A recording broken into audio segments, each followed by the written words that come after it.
Tres problemas, si fuese solamente eso, ¿no? Tres problemas, aunque hemos dicho que Jesús es la solución de todos los problemas y del principal problema que tiene el ser humano y no siendo consciente. Hemos leído el profeta, el capítulo 53, un pasaje bíblico de la Biblia, el profeta que vivió unos 6 siglos antes de Jesús, de 6 y 5 siglos antes de Jesús. Y si hemos escuchado bien todas y cada una de las descripciones de lo que iba a suceder con este varón de dolores, que así se titula, podríamos ver que es como un retrato de Jesús, de lo que experimentó Jesús esos 5 siglos después de Isaías. Tres problemas. Bueno, Jesús dijo en Juan 6, con mucha determinación: de cierto os digo, el que cree tiene vida eterna. Lo dice con determinación, no solamente con convicción, porque eso sobra. Jesús está convencido de lo que Él dice porque Él es el Señor, Él es el Dios que se hizo hombre y conoce cada uno de los detalles también de nuestras necesidades. Jesús dice: el que cree en Él tiene vida. Y eso lo repite en varias ocasiones. Pero Jesús no solamente ofrece una perspectiva extraordinaria para el mundo venidero, para la eternidad, porque algunos dicen: sí, puedo creer en la eternidad, este mundo es un sufrimiento y aquí lo pasamos mal, pero en el cielo o después de la muerte estaremos ya mucho mejor. Dicen y creen algunos. Pero Jesús no está diciendo, no está dando un consuelo para el más allá, que para muchos todavía es muy incierto e inseguro y no tienen certeza de lo que va a venir después de la muerte. Jesús nos ofrece algo para hoy, una bendición extraordinaria para nuestra vida ahora y ya. Jesús comenzó su ministerio de predicar, de hablar y de formar a gente, discípulos suyos, y fue a la ciudad de Nazaret, una ciudad que le había visto crecer, donde se crió. Y ahí predicó su primer sermón. Tenemos los evangelios que nos hablan acerca de su nacimiento, de su preexistencia, en el caso de Juan, el evangelio de Juan, pero los demás evangelios pues también hablan de su existencia en esta tierra, describen cómo nació, cómo pasó su infancia, su niñez, y aproximadamente eso, unos 12 años se describen en los evangelios. Después hay un largo silencio, hay muchas teorías, hay muchos pseudo-evangelios que relatan acerca de ese tiempo, pero no sabemos mucho después de los 12 años. Y es ahora que el evangelio, en Lucas, por ejemplo, en el capítulo 4, empieza a mencionar que Jesús, con 30 años de edad aproximadamente, empieza su vida pública, formando discípulos. Y aquí, junto con unos cuantos discípulos, va a Nazaret, a la sinagoga, y tenía el reconocimiento, porque no cualquiera se le invita a ir al púlpito para predicar. Pues en el caso de Jesús, él tenía ese tal reconocimiento entre los vecinos, los conciudadanos de Nazaret, y le piden que pase para leer pasaje de la Biblia. Y así leemos, por ejemplo, en el capítulo 4 de Lucas: y se le dio el libro del profeta Isaías, y habiendo abierto el libro, halló el lugar donde estaba escrito.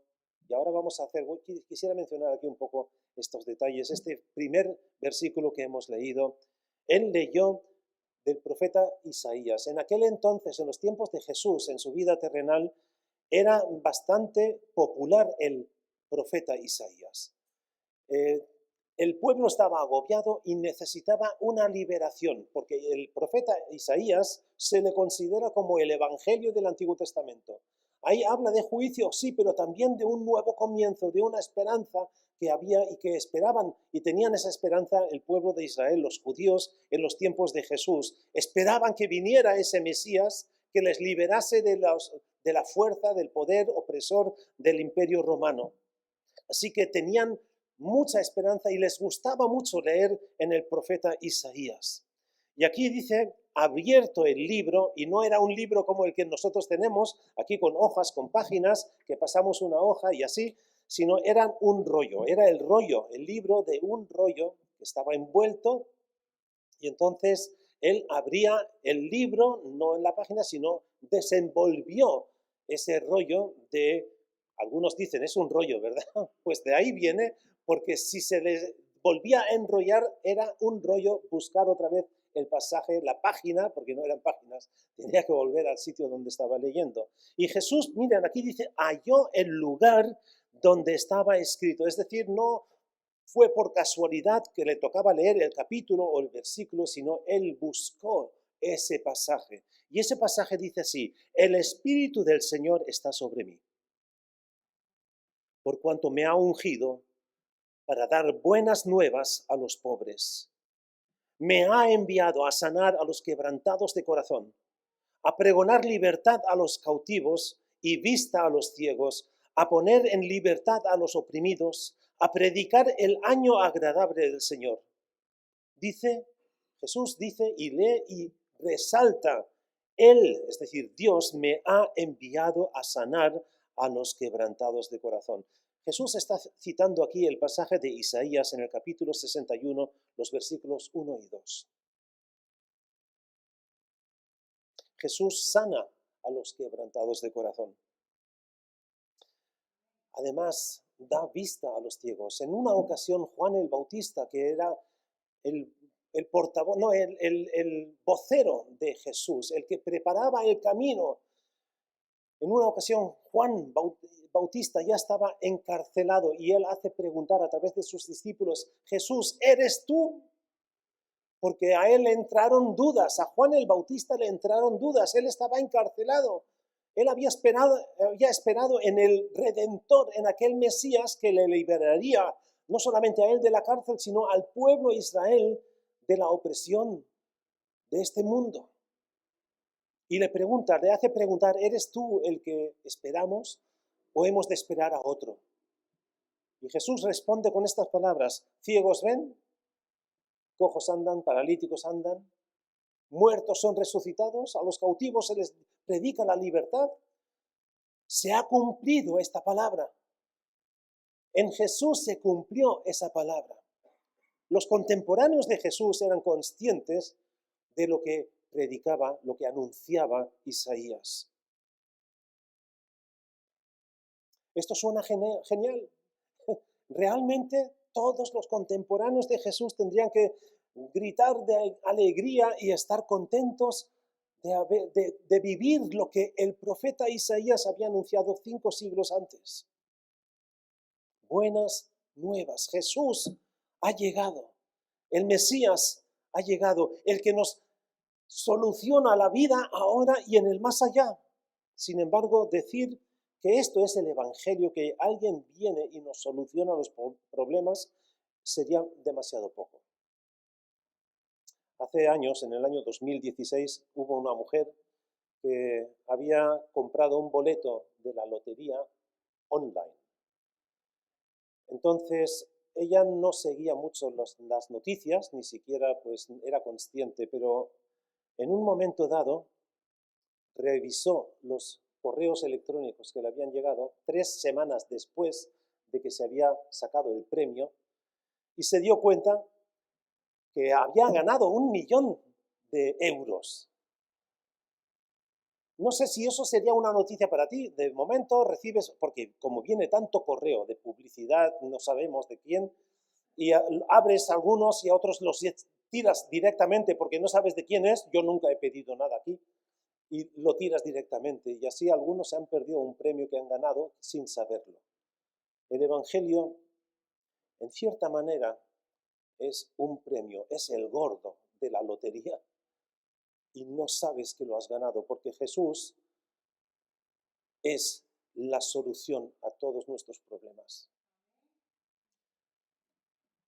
La buena noticia no es que hayamos ganado mucho dinero. La buena noticia es que hay una forma para restaurar nuestra relación rota con Dios. No somos conscientes de que tenemos una relación rota, que hemos perdido conexión con Dios, le ignoramos porque ni siquiera, bueno, la mayoría de las personas dudan o no saben que Dios exista y que tenga interés en nosotros y que estemos nosotros en pelea con ellos, con el Señor. No somos conscientes y no nos damos cuenta de lo que estamos perdiéndonos. Porque claro, ojo que no ve, corazón que no siente, no somos conscientes de que Dios exista, de que nos ame, que nos quiere dar sentido, significado y orientación en nuestra vida y vivimos como podemos, de la mejor forma. Y yo creo que la mayoría de las personas lo hacen así, con toda la sinceridad y convicción, porque no saben otra cosa, no saben que están en relación con Dios muertos espiritualmente. La buena noticia es que Jesús vino a este mundo para cumplir esa profecía de la que hemos leído en el capítulo 53 de Isaías. No somos conscientes de esa relación rota. En Génesis, al principio, el tercer capítulo de Génesis describe el problema de fondo de la condición humana. Allí encontramos la historia de Adán y Eva.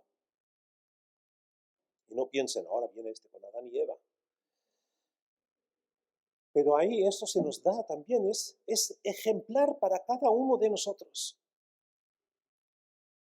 Ahí encontramos esa historia en la que Dios les dice, les da instrucciones. Tenemos a Dios como un ogro que le limita en sus libertades a Adán y Eva. Miren, yo me imagino que Dios fue con Adán y Eva y les dijo, mira, este árbol es bueno, de ahí puedes comer. Y el otro también. Y así, cientos o miles de árboles. Y dice, solamente este uno. Mira, solamente este uno. No quiero que tú perezcas, porque si comes de este árbol vas a perecer. No porque el fruto sea venenoso, porque es que además era exquisito, era bueno y gustó. Dios no nos limita, nos da todo el abanico y dice, solamente confía en mí. No quiero que al comer de este fruto tú llegues a conocer lo que es malo. Lo que es malo es que tú no has confiado en mí, has desobedecido, has hecho lo que a ti te parecía, te has puesto por encima de mí, cuando yo lo que quiero es darte vida y tú lo que has escogido es tomar tus propias decisiones apartado de mí. Así fue el primer pecado. Dios los sacó del jardín del Edén. Miren, leemos la Biblia y vemos esa historia y parece que ahí termina todo para Adán y Eva. Salieron del Edén y no se pusieron a pensar, hemos hecho algo malo, tenemos que volver, vamos a buscar a Dios, a ver si hay otra manera de solucionar esto. Se quedaron ahí plantados, igual que intentaron también solucionar su situación de vergüenza con sus propios medios. El pecado entró en el mundo, no por el fruto no era el pecado. El hecho de Adán y Eva de desconfiar de Dios y confiar a la serpiente y ceder y hacer y tomar una decisión equivocada. Con Génesis 3, Adán y Eva solamente comieron de la fruta prohibida. Pero el siguiente capítulo, esa desobediencia conduce a que Caín mata a su hermano Abel. Y en el mismo capítulo 4, al final, leemos acerca de Lamec, uno de los descendientes de Caín, que él dice, si una persona me hiere, yo lo mato. Es interesante, ¿no? La escala, el progreso, el avance del pecado, lo que produce. El pecado se volvió mucho más grave, ya no era simplemente desobedecer a una instrucción, un consejo que Dios da a su creación, a sus personas que había creado. El mundo no llegó a ser lo que Jesús, lo que Dios había pretendido. En Génesis se describe el inicio de varios problemas. El primer problema del que quisiera que hoy nos fuéramos con la solución es que ellos hicieron lo que ellos querían y no lo que Dios les había enseñado. Y eso es algo que lo encontramos hoy también. El primer problema es que dejamos atrás los consejos, las instrucciones, el manual de uso de nuestra naturaleza, de nuestra existencia, que es lo que Dios pretendió con nosotros. Dejamos ese manual y experimentamos con nosotros mismos y decimos, no necesitamos que Dios nos diga lo que tenemos que hacer. Esa es la primera rebelión, el primer pecado. Pero además, cuando entendemos, como Adán y Eva entendieron, hemos hecho mal, hemos estropeado todo. En vez de admitirlo, ¿qué es lo que hace Adán? Adán no dice, sí, he hecho mal. No, la mujer. Y la mujer no, la serpiente. Y al fin de cuentas estaban culpando a Dios mismo. Porque Adán dice, la mujer que tú me has dado. Haberme dado otra. ¿No?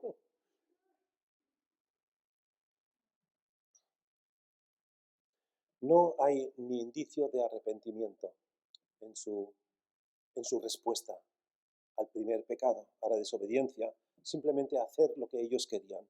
Ese es el primer problema que tenemos. El segundo problema que tenemos, después de desobedecer a Dios, Adán y Eva,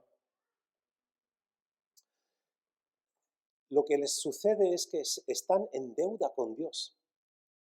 Están en deuda con Dios. Y eso es también lo que nosotros hemos de reconocer, admitir, entender. Aunque la mayoría de nuestros conciudadanos dicen, no, con Dios no tengo ninguna deuda. Yo no le debo nada a Dios. Y somos tan ciegos que no entendemos que Él es el que nos da vida. Él es el que nos sostiene. Él es el que nos ha creado. Él tiene todas para tener derecho de influir y de dirigir nuestras vidas. Sin embargo, nos ha dado la libertad de hacer con nuestras vidas lo que nos parezca realmente, aunque desea y ha hecho todo lo posible para que estemos en comunión con Él. Tenemos deuda con Dios. Nos debemos a Él. Además, el tercer problema que tenemos es que hemos decepcionado a Dios. El ser humano, Adán y Eva, decepcionaron a Dios. Aunque eso de decepción es un poco relativo, porque a Dios no le podemos decepcionar. Él conocía nuestra condición y conoce nuestra condición. Y nosotros hacemos promesas de que a partir de mañana lo voy a hacer mejor. Y sabemos, en secreto sabemos que no vamos a poder cumplirlo. Y Dios sabe mucho mejor que nosotros que no podemos cumplir esa condición. Lo que sí espera Dios de nosotros es que reconozcamos que necesitamos su ayuda. Quisiera ilustrarlo un poco con una historia de un padre que fue con sus dos hijos a una tienda para hacer unas compras. Vamos a decir que el padre se llama José y los hijos se llaman Juan y Luis. Juan es el mayor y es un poco rebelde. Está entrando en esa edad que causan problemas. Siempre molestando a su hermano, a Luis. En la tienda el padre le dice, quietos, no os mováis de aquí, no hagáis gamberradas.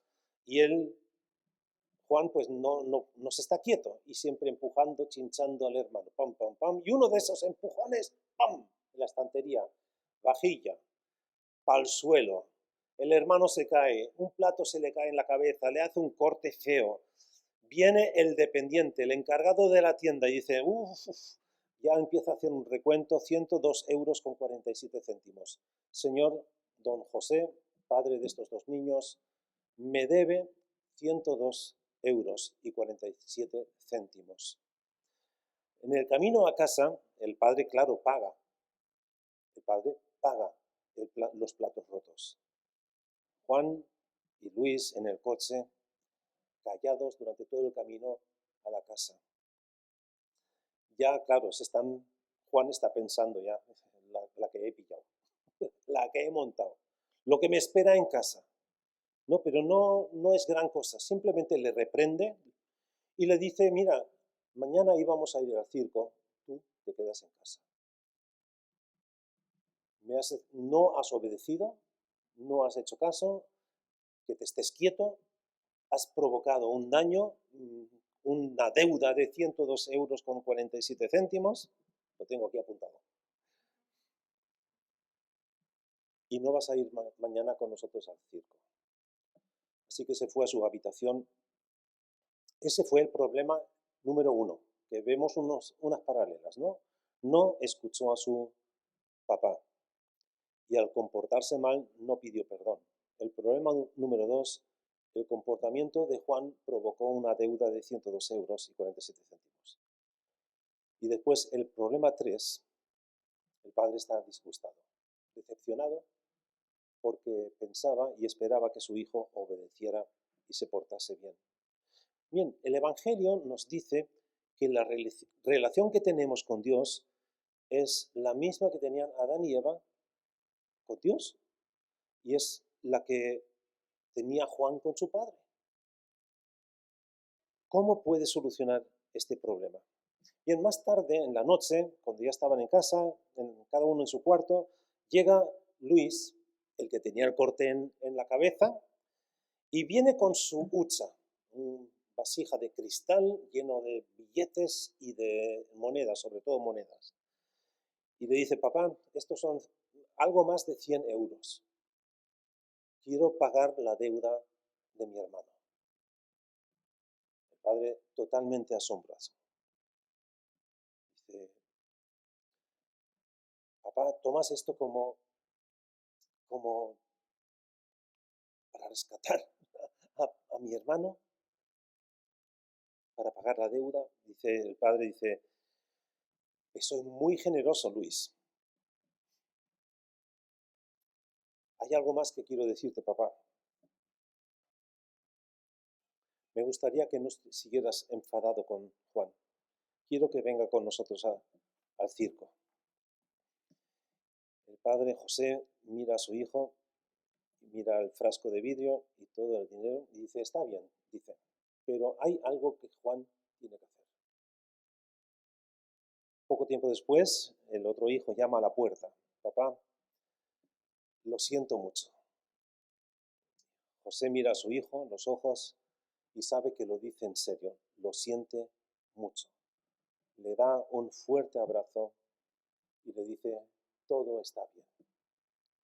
Bien, ¿qué es lo que ha pasado? Juan no se ha merecido esto. Juan no se ha merecido esto. Otro pagó su deuda. Ahora, el padre acepta también que ha pedido perdón, que se ha arrepentido de su comportamiento. Esto es el gran premio. Esto es el Evangelio. Estos son las buenas nuevas. Juan tenía la mala relación con su padre, pero Luis ayudó a solucionarlo. Juan completó la reconciliación diciendo lo siento, con un sentimiento realmente serio. Nuestra relación con Dios nuestro Padre, está rota. Pablo escribe en las cartas de que antes de conocer a Cristo en nuestras vidas estábamos muertos. Y ya lo he dicho en otras ocasiones, ¿qué es lo que siente un muerto? Nada. Un muerto no siente nada. Y no experimentamos a Dios porque estamos espiritualmente muertos. Pablo lo escribe también de esta manera. Las cosas espirituales han de comprender, han de discernirse espiritualmente. Por eso tú puedes hablarle a una persona que no tiene esa relación con Dios, puedes describir todo lo que tú experimentas con Dios, que tienes no solamente certeza de que Él está, tú crees en su existencia, pero es que además vives el día a día con Él. Y la persona dirá, pues este es un maniático, un fanático religioso, o a saber qué. Porque no entiende que las cosas espirituales se comprenden espiritualmente. Es necesario que discernamos, que aceptemos, que recibamos del Espíritu de Dios para comprender esta situación. Tenemos necesidad de todo esto. Estamos en deuda con Dios. El primer problema que quisiera tratar, aunque no es en el orden que lo hemos desarrollado ahora mismo, estamos en deuda con Dios.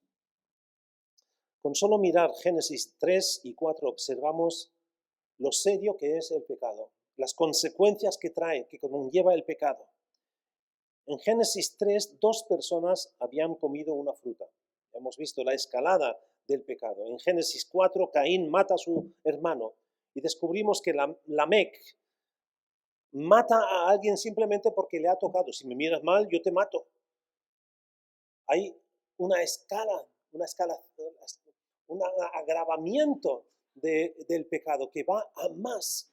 De tal manera que Dios dice en Génesis 6, han pasado 3 capítulos desde el pecado original, en el versículo 5, Jehová vio que la maldad de los hombres era mucha en la tierra y que todo designio de los pensamientos del corazón de ellos era de continuo solamente el mal. Y el Señor se arrepintió de haber hecho al hombre en la tierra. El pecado es algo muy serio y no es algo simplemente moral de esto de robar o de matar o de adulterio o de esto o de lo otro. El pecado es la relación rota con Dios y de ahí se produce todo lo demás, la mentira, el engaño, el adulterio, el asesinato, el homicidio. El pecado es algo muy serio y Dios no hace la vista gorda. El hombre destruye lo que Dios creó, mata a sus criaturas, se rebela contra su creador. La Biblia enseña que la paga del pecado es la muerte. Y Dios comienza a mostrar cómo arreglar. Conocen la historia de la Pascua, y no es la Pascua de Jesús, sino la Pascua original del pueblo Israel cautivo en Egipto, y cómo Dios pone la salida para que Israel del cautiverio. Los egipcios fueron muy tercos y Dios envió 9 plagas para persuadirlos de liberar a Israel, pero no quisieron, no cedieron ni un paso. Así Dios envió la última plaga, en la que morirían todos los primogénitos. Morirían todos, indiferentemente si eran judíos, israelitas, egipcios, extranjeros, de cualquiera. Todas las primogenituras iban a morir. En Éxodo 12 leemos, versículo 23, porque el Señor pasará para herir a los egipcios. Dios haría morir a los primogénitos de cada familia egipcia. Sin embargo, Moisés ordenó a los israelitas que marcaran con sangre de un cordero el dintel y los 2 postes de la puerta de sus casas. Y cuando el ángel del Señor viera la sangre en el marco de la puerta, el Señor pasaría de largo. Mira, pasar de largo es lo que significa Pesaj, que es la palabra, la raíz de Pascua. Pasó de largo. Dios pasó. Dios pasó, no se detuvo para matar. Dios no se detuvo para matar donde estaba marcada esa señal de sangre de un cordero. La sangre de un cordero liberó de la muerte segura a todas las familias que siguieron estas instrucciones. Los egipcios no lo hicieron porque no creían. Pero por defecto habría muerto cualquiera primogénito de los israelitas que no hubieran hecho esto. Los egipcios e Israel eran pecadores, igual que hoy tú y yo somos pecadores y necesitamos del perdón de Dios porque estamos en esa deuda con Dios. Hemos vivido una vida sin Él y la paga del pecado es la muerte. Esa es nuestra deuda. Lo que murió en el caso de la Pascua fue un cordero. Dios estaba comenzando a mostrar a su pueblo cómo saldrían de esa deuda. Al igual que los egipcios, ellos merecían la muerte, pero un cordero podría morir en su lugar y salvarles. Y esto fue solamente como un prototipo, un tipo adelantando un avance de lo que se necesitaría más adelante. Muchos siglos después, el profeta Isaías tuvo esa visión, una visión completa que escribió en esos pasajes que hemos leído. Y voy a recitar nuevamente los versículos 5 y 6. Mas él, hablando de ese Cordero, hablando del Mesías, hablando de Jesús, mas él herido fue por nuestras rebeliones, molido por nuestros pecados. El castigo de nuestra paz fue sobre él, y por su llaga fuimos nosotros curados. Todos nosotros nos descarriamos como ovejas, cada cual se apartó por su camino. Cada uno hizo lo que le parecía bien. Mas Jehová, mas Dios, cargó en él el pecado de todos nosotros. Isaías, cuando escribe o cuando predica esta visión que ha recibido de parte de Dios,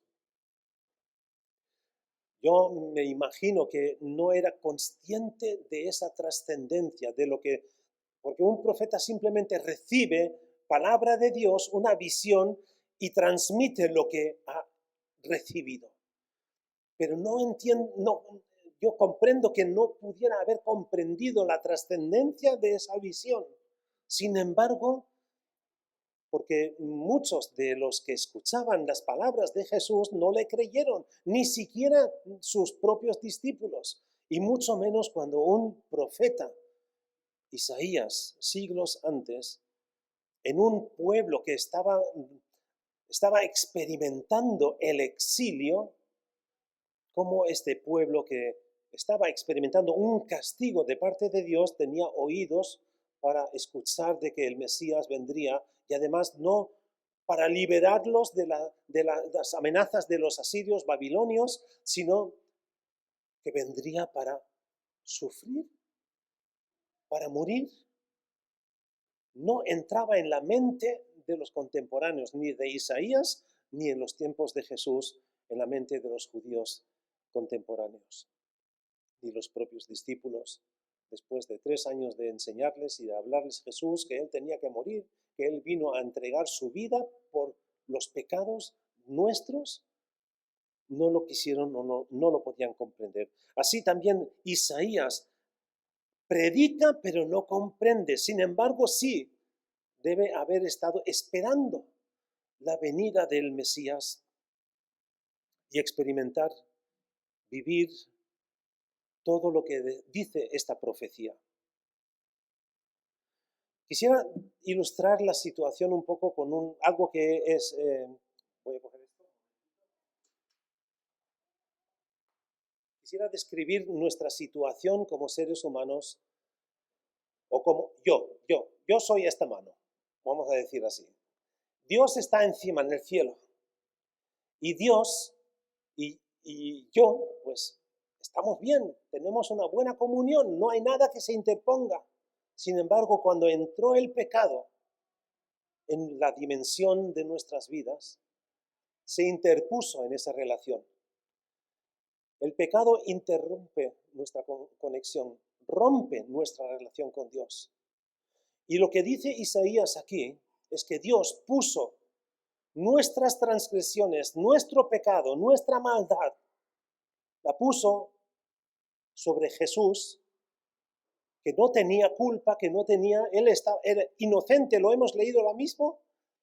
Él vino inocente y Dios puso nuestra maldad sobre él, sobre Jesús. Así nosotros quedamos libres nuevamente. La deuda, nuestra deuda, Dios se la puso, igual que Juan puso sus ahorros para saldar la deuda que su hermano había causado con respecto a su padre. Y en el momento en el que Jesús muere en la cruz, expira y clama, consumado es, el Evangelio dice que el velo del templo se rasgó, de arriba a abajo. Si hubiese sido de abajo hacia arriba, podrían haber sido humanos que tiran de abajo, uno para allá y otro para acá, y se rasgó de arriba a abajo. Dios rompe el velo de la separación para que podamos estar nuevamente en relación, en comunión con Dios. Eso es lo que hace Jesús. Él paga la deuda que estaba sobre nuestras vidas. El segundo aspecto, el segundo problema, Dios soluciona este problema. Jesús soluciona este problema, el de la deuda. Él paga por nosotros. La decepción de Dios. Dios está decepcionado. Ese es el problema, que hemos enojado a Dios, le hemos decepcionado. Miren, si el pecado fuese como el COVID, un virus que se contagia, entonces Dios podría ser un médico, ¿verdad? Él podría ser nuestro médico. Pero un médico no te va a pelear que te has contagiado, ¿no? Pues, a ver, bueno, sí, podría decir haberte puesto mascarillas, no haber estado en esto, aíslate en tu casa, no salgas, no hables, no toques a nada ni nadie. No, pero los médicos no hacen eso, los médicos lo hacen tratar, no te reprenden por estar enfermo. No, Dios no es así, no es un médico que trata a todo, sí, trata a todo el mundo de la misma manera, equitativamente. Pero Él está enojado con nosotros, porque su propósito, la idea cuando creó al ser humano es estar en comunión con Él. Y además Él le abrió el paraíso, le dijo, mira, aquí están 10.000 árboles que puedes comer, y de este uno. Además, este uno es el de la ciencia de lo bueno y de lo malo. Yo no quiero que conozcas lo malo. Yo quiero que desconozcas, que entre tú y yo todo sea bien. No quiero que haya nada malo entre ti y mí. Dios no quiere que estemos separados, que seamos conocedores de la maldad. Muchas veces que queremos conocerlo todo y con ese conocimiento pues adquirimos también conocimiento de lo que no nos conviene. Y Dios supo que conocer la diferencia entre bien y mal no les ayudaría. Está decepcionado porque no habían confiado en Él.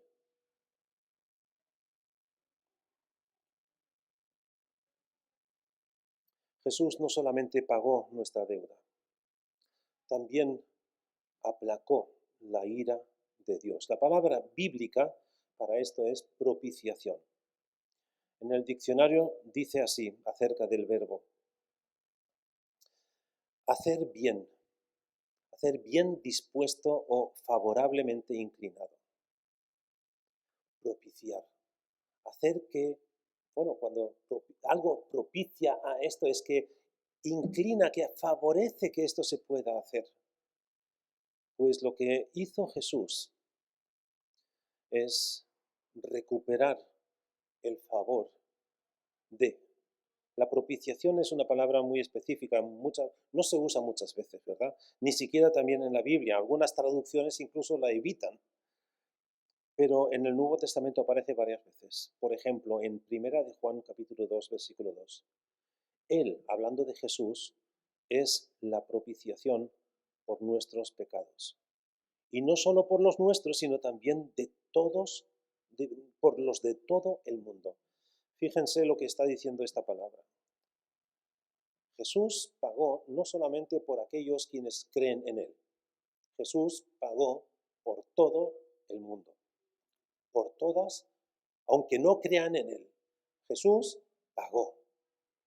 Él hizo propiciación. Su vida, su sacrificio en la cruz es una propiciación por nuestros pecados, de todo el mundo. Todos pueden ser beneficiarios de ello, pueden aprovecharse del sacrificio de Jesús. Podrían, porque lamentablemente no todos han querido creer. Recuerden la introducción de este capítulo 53. ¿Quién ha creído a nuestro anuncio? ¿Y sobre quién se ha manifestado el brazo del Señor? ¿Quién ha creído? Que puedes predicar y podemos predicar y hablar e indagar y podemos explicar y la gente no quiere creer.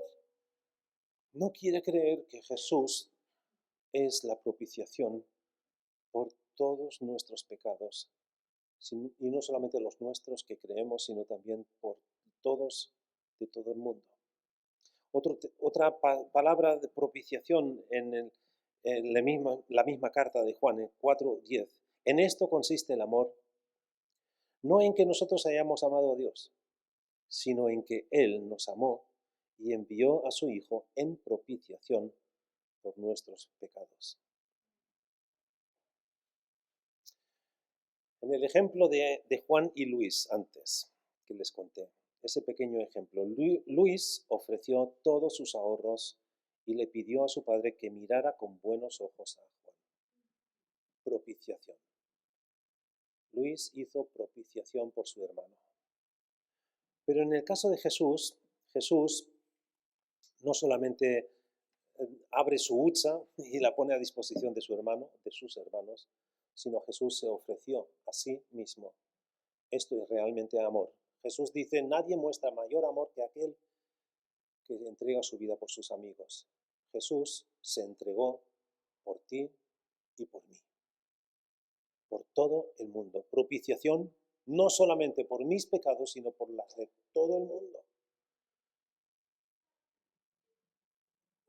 Así que también ese problema de la ira de Dios, de la decepción de parte de Dios, de la necesidad de castigar al culpable, Jesús es la propiciación. Y el tercer problema que nos soluciona Jesús es lo que estoy explicando. Veremos ahora. Adán y Eva no respetaron a Dios como Dios. Miren, la tentación de la serpiente fue con estas palabras: seréis iguales a Dios, porque entonces conoceréis lo que Dios conoce, el bien y el mal. Ellos querían ser iguales a Dios. Y voy a atreverme, una locura, no sé, me voy a atrever a decir que ellos se dejaron engañar, porque cuando Dios crea al ser humano, lo creó a imagen y semejanza de Dios. Eran casi así como Dios, por así decirlo. No fueron, se dejaron engañar para recibir algo que ya tenían. Estaban en relación, en comunión con Dios, en unión con Dios. Y se dejaron engañar. Querían ser más que Dios, por encima, independientes de Dios, separarse de Dios. Lo que pasó con el hermano Juan de Luis, no escuchó a su padre. Dios puede cubrir la deuda que hemos provocado. Su ira puede ser apaciguada, pero hay algo más. El problema que tenemos con Dios, y es que tenemos que decir, lo siento. Decir lo siento, pero con sinceridad, con un arrepentimiento genuino. Y esto es lo que nos llama a hacer la Biblia, el Nuevo Testamento. Juan el Bautista, al que ya antes mencioné, inició su ministerio en Judea, en el desierto de Judea, predicando una palabra muy sencilla, un mensaje muy sencillo. Arrepentíos porque el reino de los cielos se ha acercado. Eso era un sencillo, y cada uno sabe de lo que tiene que arrepentirse. Yo no sé tú, pero yo sí que lo sé. Me pongo a meditar un poquito y me arrepiento de esto. Del pasado, del presente, porque solamente pensar en lo que no debería pensar, ya me meto en problemas. Y tengo necesidad de arrepentirme. Porque arrepentimiento, la palabra en su raíz, al menos desde el griego, es dar la vuelta. Pero no quedarse quieto. Porque muchas veces dicen nos paramos, no peco más. Pero arrepentimiento es dar la vuelta y volver al punto de partida, es decir, volver a Dios. Eso es arrepentimiento y no es simplemente, padre, papá, lo siento, he roto los platos.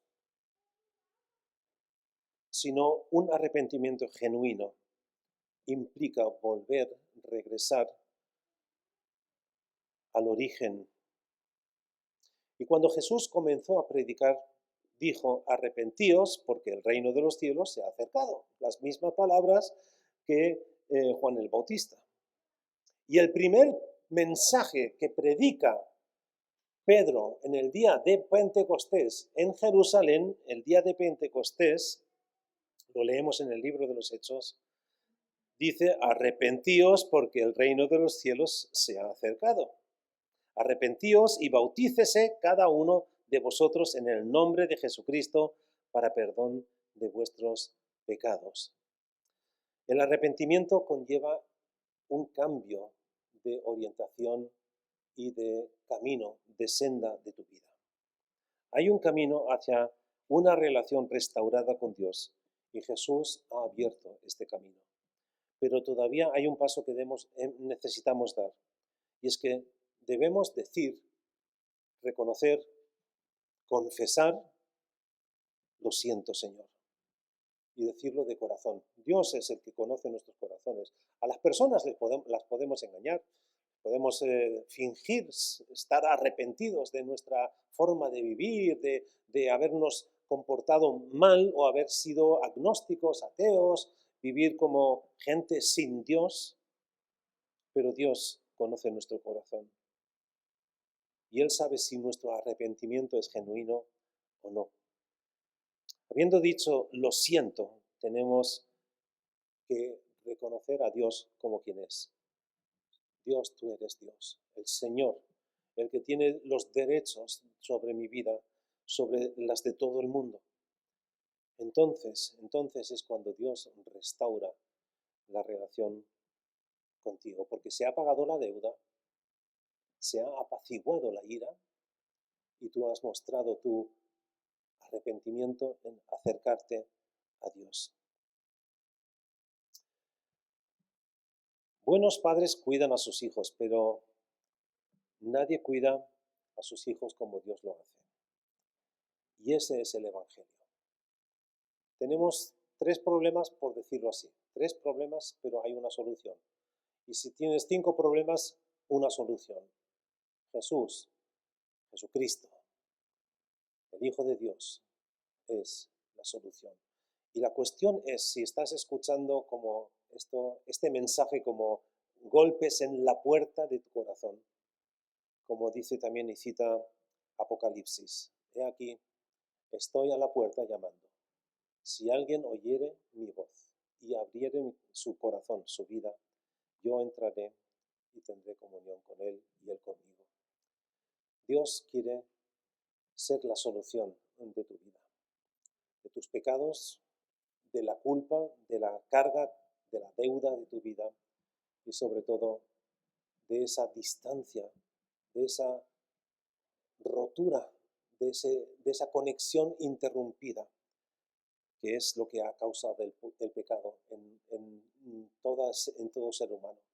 Y como dije ya, y se dice en la Biblia, en la palabra, Dios, Jesús es la propiciación por nuestros pecados, y no solamente los nuestros, sino las de todo el mundo. Oremos. Señor Jesús, te alabo y doy gracias porque el varón de dolores que eres, Señor, soportaste ese castigo que correspondía a nosotros.